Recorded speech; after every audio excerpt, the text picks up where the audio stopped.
विश्वविद्यालय की ग्रीष्मकालीन परीक्षा ऑनलाइन कराने की मांग को लेकर छात्रों ने आक्रामक रुख अख्तियार किया है।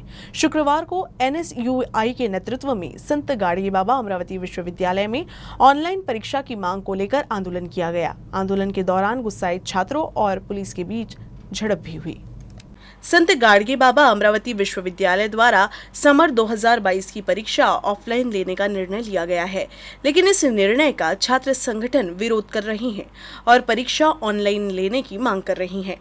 शुक्रवार को एनएसयूआई कार्यकर्ताओं ने ऑनलाइन परीक्षा की मांग करते हुए जोरदार आंदोलन किया। आंदोलन के दौरान एनएसयूआई कार्यकर्ता काफी आक्रामक हो गए और पत्रक फेंककर अपनी नाराजगी जताई। प्रदर्शनकारियों के उग्र होने पर पुलिस को भी बुलाना पड़ा, लेकिन कुछ प्रदर्शनकारी पुलिस से भी भिड़ गए, जिससे माहौल और काफी तनावपूर्ण हो गया था। एनएसयूआई परीक्षा ऑनलाइन लेने की मांग पर ही अड़िग रही। वीसीआर। हम तुम्हारे साथ हैं। परीक्षा ऑनलाइन एग्जाम झालीच पाहिजे। ऑनलाइन एग्जाम झालीच पाहिजे। झालीच पाहिजे। बोलले आता की आम्ही इथे आंदोलन याच्यासाठी आणलं की ऑनलाईन पद्धतीने एक्झाम्स झाले पाहिजे। सगळे जेवढ्याही विद्यापीठ म्हणजे माझंच माझ्या कॉलेजचंच एक्झाम्पल आहे। अजूनही आमचे क्लासेस ऑनलाईन होत आहेत। अजूनही खूप सारे टीचर्स कॉलेजला नाही येत आहेत, ते ऑनलाईन पद्धतीने क्लासेस घेत आहेत। तर मग जर ऑनलाईन पद्धतीने क्लासेस होतात तर मग एक्झाम्स ऑफलाईन का बरं, ते पण ऑनलाईनच झाले पाहिजेत अशी आमची सगळ्या विद्यार्थ्यांची एनएसयूआयची मागणी आहे। खूप सारे महिला अशा आहेत की जे बाहेर येऊन बोलत नाही। मी पण माझा पण दुसराच टाईम आहे, मी बाहेर येऊन बोलते आहे एवढं सगळं। पण खूप मुलींची पण हीच मागणी आहे, कारण की काही गावांमध्ये राहता, काही दूर राहता अमरावतीपेक्षा, त्यांना ट्रॅव्हल करण्यासाठी काहीच उपलब्धी नाही आहे। बसेसचं प्रोटेस्ट सुरू आहे। तर त्यांच्याकडून पण मी हेच म्हणते की ऑनलाईन पद्धतीने परीक्षा झालेल्या आहेत। अमरावती जिले के तिवसा शहर में गर्मी में पानी के लिए नागरिकों को काफी मशक्कत करनी पड़ती है। लोगों को पानी के संकट से उबरने के लिए तिवसा नगर पंचायत के लिए जल संसाधन विभाग द्वारा अपर वर्धा बांध में 0.30 दल घमी की वृद्धता स्वीकृत की गई है। इस फैसले के बाद जिले की पालक मंत्री यशोमती ठाकुर ने कहा कि भविष्य में तिवसाकरों के लिए प्रचुर मात्रा में पानी उपलब्ध होगा। तिवसा शहर की 2038 की आबादी को ध्यान में रखते हुए जल संग्रहण बढ़ाने की मांग की गई थी, ताकि भविष्य में शहर में पानी की उपलब्धता हो सके। इस मांग पर खुद पालक मंत्री ने संज्ञान लिया था। पालक मंत्री के आदेश के बाद इस संदर्भ में विदर्भ सिंचाई विकास निगम ने जल संसाधन विभाग को प्रस्ताव सौंपा था, जिसे तुरंत ही मंजूर कर लिया गया, जिसमें तिवसा के लिए जल संग्रहण की वृद्धि की गई है। इस बढ़ोतरी के बाद तिवसा वासियों को हर साल गर्मी में होने वाली पानी की किल्लत से निजात मिलेगी। मेलघाट टाइगर रिजर्व के बीच से स्थित ढाकना और 6 अन्य गांवों में लो वोल्टेज बिजली आपूर्ति के कारण जलापूर्ति योजना कट गई है और आदिवासी भाई पानी के लिए भटक रहे हैं। चिखलदरा पंचायत समिति के ढाकना, गड़गा, भांडुम, बोरीखेड़ा, दाभ्या, भांडुम, अढ़ाव, सावरा गांव, जिनमें धारनी एमएससीडीसीएल अनुमंडल से बिजली आपूर्ति होती है, फिलहाल कम वोल्टेज की आपूर्ति के कारण बंद हो गए हैं। गांव में पानी की आपूर्ति ठप होने से आदिवासी खेतों से पानी लाकर अपनी प्यास बुझा रहे थे।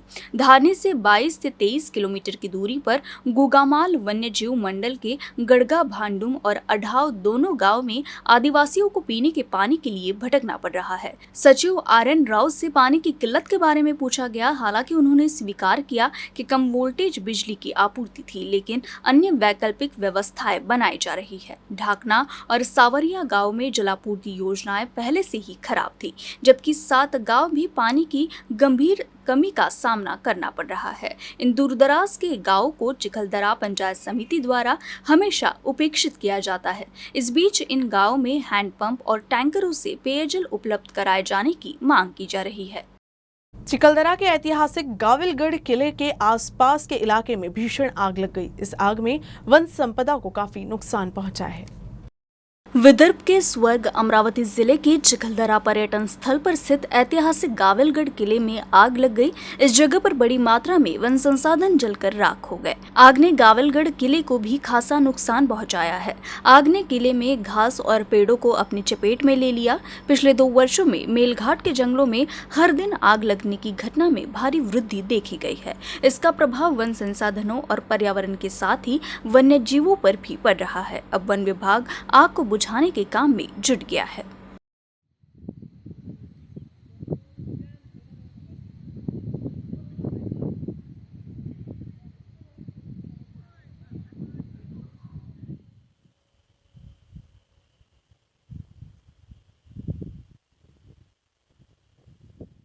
राज्य मंत्री बच्चू कडू अपनी दिवंगत मां इंदिरा कडू की याद में अचलपुर के उपजिला अस्पताल में ऑपरेशन शिविर में पंजीकृत सैकड़ों मरीजों का ऑपरेशन किया जा रहा है। इससे पहले अचलपुर उपजिला अस्पताल में भव्य जांच शिविर का आयोजन किया गया। अकोला जिले के अचलपुर उपजिला अस्पताल में राज्य मंत्री बच्चू कडू द्वारा आयोजित ऑपरेशन शिविर का बहुत से मरीजों को लाभ मिला। पहले से ही ऑपरेशन के लिए जिन मरीजों ने डेट ली हुई थी, उनके इस शिविर में ऑपरेशन किए गए। मंत्री बच्चू कडू का मानना है कि मरीजों की सेवा ही ईश्वर की सेवा है। वो इससे पहले भी मरीजों के लिए स्वास्थ्य जांच शिविर का आयोजन कर चुके हैं। शिविर में निःशुल्क ऑपरेशन होने पर मरीजों ने भी मंत्री बच्चू कडू का आभार माना। इसके साथ ही अस्पताल में मरीजों के खाने पीने और उनके आने जाने की भी व्यवस्था की गई थी। आज आपण उपजिल्हा रुग्णालय अचलपूर येथे महाशस्त्रक्रिया शिबिर ठेवलेलं आहे। माननीय राज्यमंत्री बच्चू कडू साहेब यांच्या मार्फत आपल्याकडे रोग निदान शिबिर ठेवण्यात आले होते। त्यामधून जे रुग्ण निघाले ज्यांना शस्त्रक्रिया लागणार होत्या त्या सर्व रुग्णांचे आपण येत्या 4 दिवसामध्ये शस्त्रक्रिया करणार आहे। तर त्यांना आम्ही योग्य ते सहकार्य करणारच आहे आणि पेशंटनी यांना लाभ घ्यावा या सर्व। अमरावती जिले के चांदूर बाजार से गुजरने वाली सड़क के चौड़ीकरण का काम धीमी गति से चल रहा है, जिससे यहाँ के लोगों को लंबे ट्रैफिक की समस्या से जूझना पड़ रहा है। साथ ही सड़क पर दुर्घटनाओं की संभावना भी बढ़ गई है। अमरावती जिले के चांदूर बाजार से अचलपुर रोड का काम पहले ही पूरा हो चुका है, लेकिन चांदूर बाजार शहर में अतिक्रमण के चलते सड़क का काम कुछ देर के लिए रोक दिया गया। लेकिन अब पिछले कुछ महीनों से इस सड़क को चौड़ा करने का काम शुरू हो गया है, लेकिन काम बेहद धीमी गति से चल रहा है, जिससे वाहन चालकों को परेशानी हो रही है। चालकों का कहना है कि अधूरे काम के कारण मार्ग पर दुर्घटनाओं की संख्या में इजाफा हो रहा है।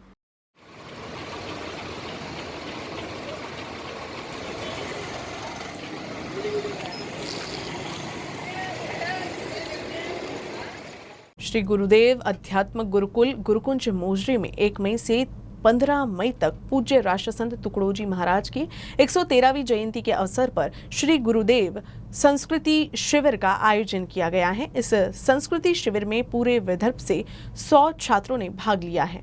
हर साल लगने वाले इस कैंप का कोरोना काल में 2 साल का ब्रेक था। सभी प्रबंध हटने के बाद इस साल शिविर फिर से शुरू हो गया है।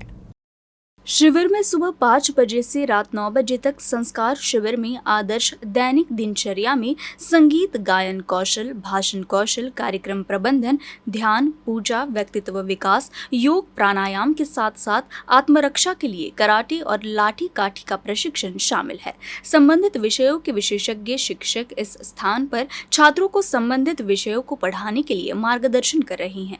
निर्देशात्मक और प्रभावी भाषण कौशल के लिए प्रसिद्ध व्याख्याता रवि मानव, योग प्राणायाम सिखाने के लिए मुकेश कोल्हे और संगीत में मुखर कौशल सिखाने के लिए अमर तवीदे, वही सैनिक मेजर खड़से सर और आर्यन खड़से आत्मरक्षा के लिए कराटे और लाठी काठी का प्रशिक्षण दे रहे हैं। विदर्भ की धरती पर विदर्भ के कलाकारों के साथ राष्ट्रीय एकता और सामाजिक प्रतिबद्धता पर आधारित फिल्म सुल्तान शंभू सूबेदार 13 मई को पूरे महाराष्ट्र में दिखाई जाएगी। इस फिल्म की कहानी हिंदू मुस्लिम एकता पर आधारित है। खास बात यह है कि पूरी फिल्म की शूटिंग अमरावती में हुई है। फिल्म के निर्माता कैलाश गिरोलकर ने कहा कि फिल्म शंभू सूबेदार शुक्रवार 13 मई को अमरावती सहित महाराष्ट्र के सभी सिनेमाघरों में प्रदर्शित की जाएगी। कुछ दिन पहले अमरावती शहर में छोटे बच्चों की चोरी हो रही थी, उसी पर आधारित है ये फिल्म। एक मुस्लिम परिवार के लड़के अब्दुल्ला का अपहरण कर लिया गया था। एक गरीब परिवार के शंभू सूबेदार को बच्चा मिला। उस बच्चे को अपने बच्चे की तरह मानते हैं। गीतकार, लेखक और अभिनेता प्रशांत भेलंडे ने बताया कि फिल्म का शीर्षक बदलकर सुल्तान शंभू सूबेदार कर दिया गया है। ये कैलाश गिरोलकर फिल्म सुल्तान शंभू सूबेदार में सुल्तान की भूमिका में एक बाल कलाकार है।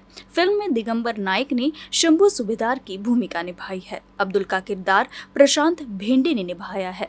या चित्रपटात संपूर्ण विदर्भ भाषा घेतलेली आहे। अमरावती जिल्ह्यात पण शूटिंग केलेलं आहे। अमरावतीचा जो आपला एक भाव आहे, आपल्या इकडचा जो भावना फुलण्याचा पद्धत आहे, ते सगळ्या लोकांनी ॲप्रिशिएट केली पाहिजे, आपली लँग्वेज वरपर्यंत गेली पाहिजे। या त्याच्यामध्ये देखील उद्देश आहे की विदर्भ भाषी एक आपला जो प्रांत आहे हा सर्वतोपरी शेवटपर्यंत जावे, आपली भाषा अस्तित्वात राहावे, आपल्या भाषेचं अस्तित्व राहावं, कायम राहावं, या उद्देशाने देखील यामध्ये त्या कॅरेक्टर आपण विदर्भी भाषेत दिली। माई रमाई की रिकॉर्डिंग अमृत स्टूडियो नवी मुंबई में पूरी हुई। जल्द ही मल्टीटास्क यूट्यूब चैनल पर माई रमाई गीत प्रसारित किया जाएगा। मल्टीटास्क फिल्म प्रोडक्शन द्वारा प्रस्तुत गीत माई रमाई की रिकॉर्डिंग अमृत स्टूडियो नवी मुंबई में पूरी हुई। इस गाने को मशहूर सिंगर सोनाली सोनवणे ने गाया है। संगीत चेतन ठाकुर ने दिया है। गीत ललिता वानखड़े ने लिखा है। इस गाने के डायरेक्टर सागर भोगे है। निर्माता श्रीहरि सरदार है। जल्द ही मल्टीटास्क यूट्यूब चैनल पर माई रमाई गीत प्रसारित किया जाएगा।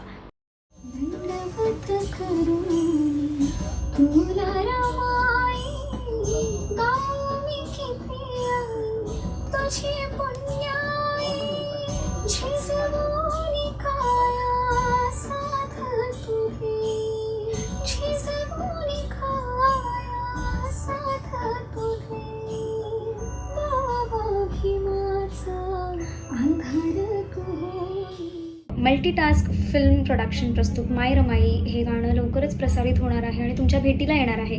ऑफकोर्स हे गाणं मी गायलं आहे आणि एलिक्झर स्टुडिओला आम्ही हे गाणं रेकॉर्ड केलं आहे आणि ह्या गाण्याचं म्युझिक केलं आहे चेतन ठाकूर यांनी। गाणं लिहिलं आहे, खूप सुंदर लिहिलं आहे हे गाणं ॲक्च्युली।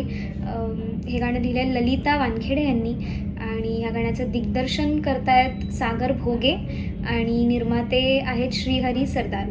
तर लवकरच माई रमाई हे गाणं तुमच्या भेटीला येणार आहे।